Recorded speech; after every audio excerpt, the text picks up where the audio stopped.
Le préjudice d'agrément désigne, suite à un fait dommageable de type accident ou maladie, l'impossibilité de participer à ses activités de loisirs habituelles, notamment les activités sportives. Alors attention, il y a un petit piège que nous verrons par la suite.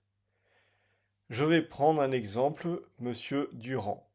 Monsieur Durand est motard et malheureusement il subit un grave accident de la route. Il doit être amputé d'une jambe suite à une chute à moto.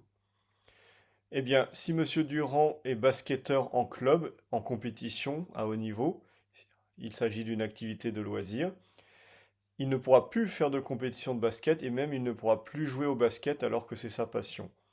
Dans ce cas, on retient un préjudice d'agrément qui peut être indemnisé à ce titre. En revanche, si Monsieur Durand est champion d'échecs, eh bien rien ne l'empêche de participer à des compétitions d'échecs à titre de loisir et dans ce cas-là, il n'y a pas de préjudice d'agrément sur ce point.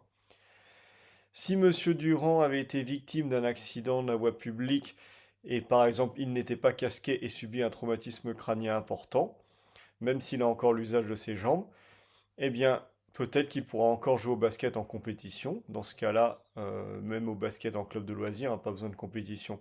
Dans ce cas-là, on ne retient pas de préjudice d'agrément.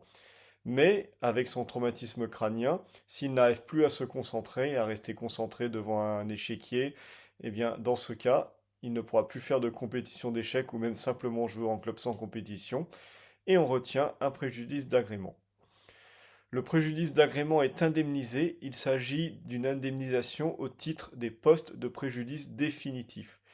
C'est-à-dire qu'on indemnise une fois que la consolidation est prononcée, mais il faut faire attention, voilà le petit piège. On a tendance à vouloir retenir un poste de préjudice temporaire, c'est-à-dire qu'on dit qu'il y a un préjudice d'agrément temporaire. En disant, Monsieur Durand, tout le temps qu'il avait la jambe dans le plâtre, avant de guérir, il n'a pas pu faire de basket, ni compétition, ni simplement des entraînements en club, tout le temps jusqu'à la consolidation parce qu'il était plâtré et qu'il avait besoin de récupérer. Eh bien, il n'y a pas à proprement parler au jour d'aujourd'hui de reconnaissance d'un poste de préjudice de préjudice d'agrément temporaire. En fait, le préjudice d'agrément temporaire est inclus dans le poste de préjudice qui s'appelle déficit fonctionnel temporaire.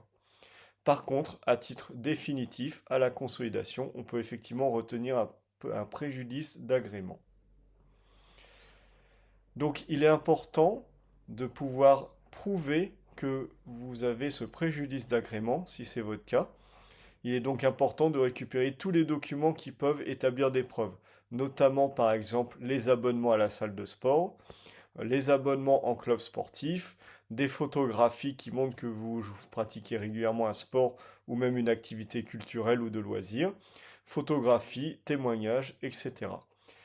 À partir de là, une fois que le préjudice d'agrément est établi et certifié, il est possible de demander une indemnisation si effectivement c'est le cas. Par contre, il faut savoir que ce n'est pas un des postes qui est le plus indemnisé par rapport aux autres postes de préjudice, mais vous voyez que simplement en récupérant quelques documents, en préparant bien son dossier médical, cela permet d'obtenir une indemnisation supplémentaire.